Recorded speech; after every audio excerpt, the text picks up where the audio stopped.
आप बताएं कृपा करके कि ये स्थान ऐसा क्यों दिखाई दे रहा है। यहाँ की दिव्यता से तो लग रहा है कि ऋषि ने यहाँ पर तपस्या की हो, तपस्वियों जैसा यहाँ वातावरण, लेकिन सुनसान सा भी लग रहा है। गुरुवर, मेरा मन व्याकुल हो रहा है इस स्थान को देखकर। विश्वामित्र जी बोले, हे राम, इस स्थान से मैं, इस मार्ग से मैं ही कितने बार गुजरा हूं। यहाँ पर कितने नर नारी रोज इस मार्ग से गुजरते हैं, पर किसी की दृष्टि इस स्थान पर नहीं जाती है। एक आप ही हो राम, आज पहली बार इस मार्ग से जा रहे हो और आपकी इस स्थान पर दृष्टि पड़ गई। भगवान ने कहा, राम बोले, हे विश्वामित्र जी, ये तो मेरा स्वभाव है गुरुवर। जिस पर किसी की दृष्टि नहीं जाती है उस पर मेरी दृष्टि जाती है। जिसको कोई नहीं अपनाता है उसे मैं अपनाता हूं, जिसे कोई नहीं देखता है उसे मैं देखता हूं। जो अपने आप को अनाथ समझे उसके लिए मैं जगन्नाथ बन जाता हूं, जो अपने आप को अधूरा समझे उसके लिए मैं विश्वनाथ बन जाता हूं। ये तो मेरा स्वभाव है गुरुवर। जहां कोई नहीं देखता वहां मेरी दृष्टि सहज चली जाती है। हे राम, जानते हैं ये स्थान ऐसा क्यों दिखाई दे रहा है? ये तपस्या का प्रभाव ही है। तपस्या यहां पर हुई है, इसी कारण आपको इस परिधि में दिव्यता दिखाई दे रही है। मैं आपसे निवेदन करूं, बहुत सुंदर सुंदर महलों में यदि आप रहते हैं, बहुत अच्छी बात है। बंगलों में रहते हैं, महलों में रहते हैं, प्रभु कृपा से भौतिकता जीवन में यदि पाई है, अच्छी बात है। लेकिन आप देखिए उसकी साज सज्जा कितने वर्ष तक रहती है? 10 वर्ष तक, 20 वर्ष तक, अधिकतम 50 वर्ष तक या 100 वर्ष तक मान लीजिए। लेकिन उसके बाद कहीं ना कहीं उसकी मरम्मत करनी पड़ती है, उसमें भी छीड़ता आ जाती है। आप देखिए बड़े बड़े किले जहां जब राजा रहते थे तो कैसे रोशन रहते थे, जगमगाते थे, वहां की भूमि बोलती थी। लेकिन आप उन्हीं किलों को देखिए, आज कोई दीपक जलाने वाला वहां नहीं है। कैसे धराशायी, आज वहां घास उग रही है उन किलों पर, उन महलों पर। पानी बह रहा है, चट्टाने जैसे बनकर गिर गिर कर वह चट्टाने बन गई। महल की दुर्दशा हो गई, रंग रोगन सब गिर चुका, जड़ चुका, उस महल के हाल बदल गए। लेकिन निवेदन यह है आपसे कि बाहर से भवन कितना ही अच्छा हो, उसकी गति कभी ना कभी रुकती ही है। एक सीमा है कि वो कब तक ठीक रह सकता है, बाद में आपको उसका पुनर्निर्माण करना ही पड़ता है। लेकिन निवेदन करूं कि यदि आपकी एक छोटी सी कुटिया भी है, उसमें आपने बैठकर भजन कर लिया, तो उसकी दिव्यता आज भी है और कल भी रहेगी और हमेशा रहेगी। उसकी दिव्यता में अंतर नहीं आ सकता है। आप ये बाह्य भौतिकता को कितना भी प्राप्त कर लीजिए, हर एक भौतिकता की एक सीमा है, वस्तु के रहने की सीमा है।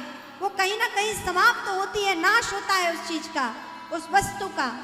सीमा समाप्त होते हुए हर एक चीज की एक्सपायरी डेट है।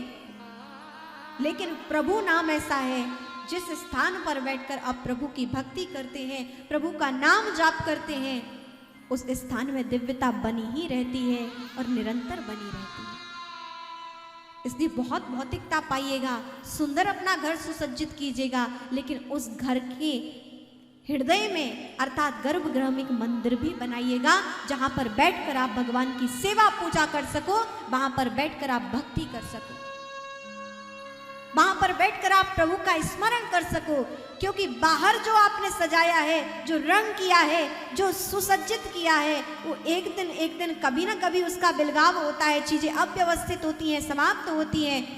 लेकिन जो भजन आपने किया है वो उस भूमि पर हमेशा रहता है, उसकी दिव्यता हमेशा रहती है।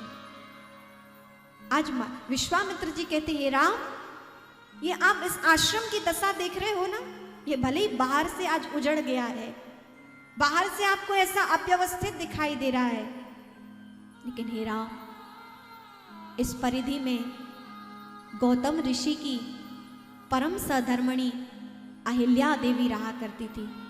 गौतम ऋषि परम तपस्वी, उनकी पत्नी परम तपस्विनी वो यहां रहकर भगवान का भजन किया करते थे। हे गुरुवर, क्या हुआ? ऐसा क्या हुआ कि फिर ऐसा यहां पर यह दृश्य प्रकट हो गया? कहते हैं उनके पति के द्वारा उन्हें श्राप मिला, जिसके कारण वह यहां पर पत्थर बन गई हैं। हे गुरुदेव, मैं ये देख रहा हूं कि एक शिलाखंड कैसा है। हे राम, अपने पति के श्राप के द्वारा वो शिला बन गई, पत्थर बन गई। राम, आपने अपनी दृष्टि तो इस शिलाखंड पर डाल दी है, अब आप अपनी चरण धूलि भी इस शिलाखंड पर डाल देंगे तो अहिल्या का उद्धार हो जाएगा, उनका शाप मोचन हो जाएगा। कृपा करो राम, ये आज से नहीं युगों से आपकी प्रतीक्षा कर रही है। जहां किसी ने नहीं देखा, राम आपकी दृष्टि वहां गई, आपकी दृष्टि तो चली गई। अब अपनी चरण धूलि भी इस पत्थर पर, इस पाषाण पर, शिलाखंड पर डालिए ताकि अहिल्या देवी का उद्धार हो सके। भगवान राम ने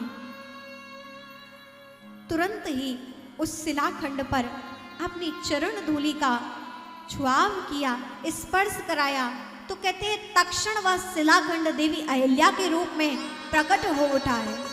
बोलिए भक्तवत्सल भगवान की। उस शिलाखंड से पुरा दिव्य तपस्विनी स्त्री अहिल्या जी प्रकट हो उठी हैं। हे भगवान, धन्य है मेरा जीवन। लोग कहते हैं कि मुझे पति का श्राप मिला, मैं अपने पति के चरणों में प्रणाम करती हूँ। मैं पतिव्रता स्त्री अपने पति के चरणों में बार बार मस्तक प्रणाम करती हूँ कि उन्होंने मुझे श्राप नहीं, उन्होंने तो मुझे वरदान दिया है। देखने में श्राप हो सकता है लेकिन वास्तव में तो ये वरदान है।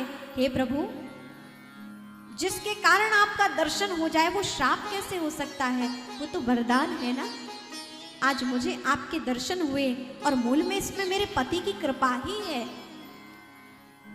जैसे भगवान को देखा तो चरणों में गिर गई हैं, अश्रु जल से भगवान के चरणों को धोया है, वाणी से भगवान के गुणानुवाद गाए हैं।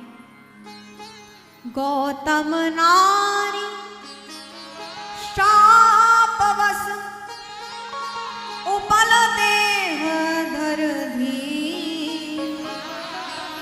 चरण कमल रज चाहती, कृपा करो रघुवीर,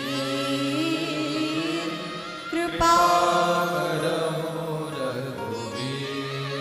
हे राघवेंद्र, हे रघुनंदन, आज मुझ पर आपकी ऐसी दिव्य कृपा हुई है जिस कृपा का मैं कहाँ तक बखान करूं भगवान। आज आपने मैं श्राप मुक्त किया है। अविलंब अपलक नेत्रों से भगवान के दर्शन करती हैं और यहाँ पर अहिल्या जी ने स्तुति की है, कह रही हैं कि हे भगवान, आज मैं अपने आप को भगवान शिव से ज्यादा सौभाग्यशाली अपने आप को समझती हूँ। क्यों? कि हे प्रभु, आपके विष्णु स्वरूप के चरणों से निकली है गंगा जी और उन गंगा जी को भगवान अपने शीश पर धारण किए हैं, अर्थात आपके चरणों से निकले जल को भगवान ने धारण किया। तो वो तो क्या कहना, और यहाँ तो आपके चरण का जल नहीं, आपके स्वयं के चरण मेरे शीश पर रखे गए हैं। तो आज तो मैं भगवान शिव से भी ज्यादा सौभाग्यशाली अपने आप को मान रही हूँ। और कहते हैं देवी अहिल्या ने भगवान की बहुत सुंदर स्तुति की है।